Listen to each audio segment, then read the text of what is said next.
In this lesson, we're going to start to explore FBM or feature-based machining. We want to first look at FBM mill and see how it can organize our parts and create toolpaths quickly. To get started, we're going to minimize Setup 2.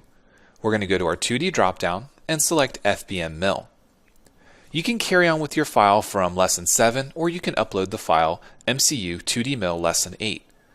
Both are the same, but if you've created any additional toolpaths or toolpath, you might want to consider using the Lesson 8 supplied file.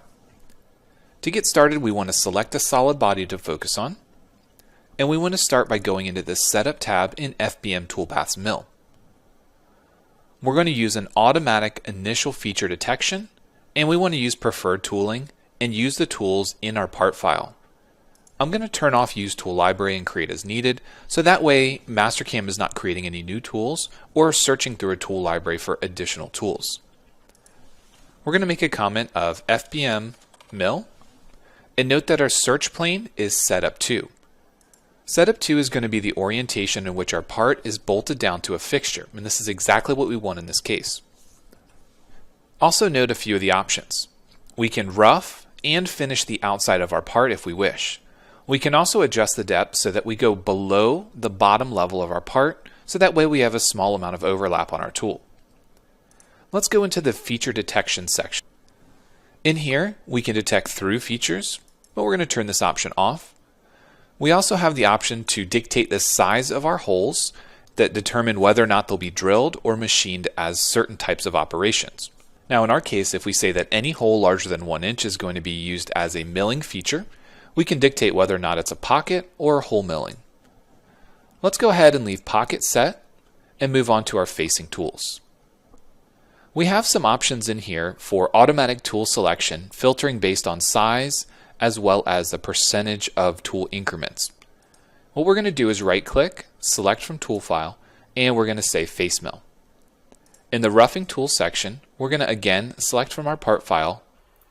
We want to start by selecting the 1/2 inch flat end mill, and we're also going to use the 1/4 inch flat end mill for roughing tools.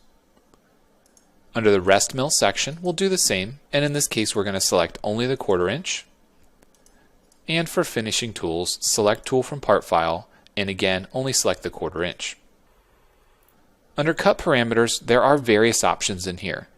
We can determine if we want a facing operation to be dynamic, zigzag, or one way. In our case, we're going to use dynamic motion. We can also turn on roughing and dictate how much stock is going to be left, how it's going to enter our part, as well as some of the defaults for step overs and depth of cuts. For rest milling, we can also turn this option on and dictate some of the default parameters.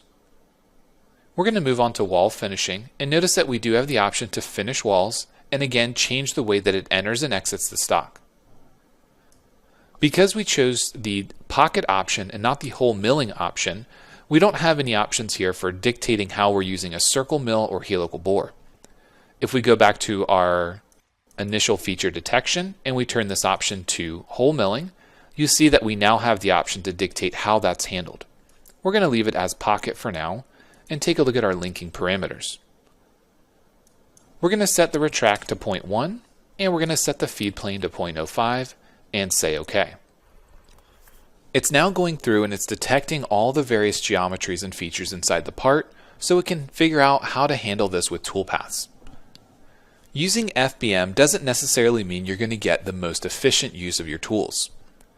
In our case, we're going to be machining the exact same geometry that we handled by using some of our dynamic toolpaths and exploring the differences between how Mastercam FBM is going to handle those features, as well as how we handled them using dynamic toolpaths. Let's take a look at what toolpaths FBM created for us. To get started, let's minimize Setup 2 and note that it created a new toolpath group called FBM Mill Setup 2. Inside of here at the very top, we have FBM Mill and the parameters that we can go back and modify. Underneath here, each one creates a new toolpath group for various zones that it needs to machine. The way that FBM has handled this part is it started at the top and it's carried down until it hit a new set of geometry. In this case, it's machining around this large bore and it's machining down to the top of our part. If we go to the next section, it goes down until it hits the next set of geometry, which is the top of our slot. As we go down a little bit farther, it's now going to the top of the larger bosses. The next level, it now goes around those, and it goes down to the top level of the area we used peel mill. The next zone starts to go around all the geometry, all the way to the bottom until we start to handle the slot, as well as the helical bore, and we finish off with the outside profile. Now you'll notice that the way that it handles the outside profile is done with, if we expand this, it's done with a high-speed 2D area mill and finishes it off with a high-speed 2D contour. So you can see that we have a lot of operations used here to handle our geometry. If we take a look at setup 2, where we created this manually, we started off using some dynamic toolpaths so we could do deeper cuts with our tools. We did a rest mill operation to go back and handle stock that was left behind. And then we did a high-speed outside contour.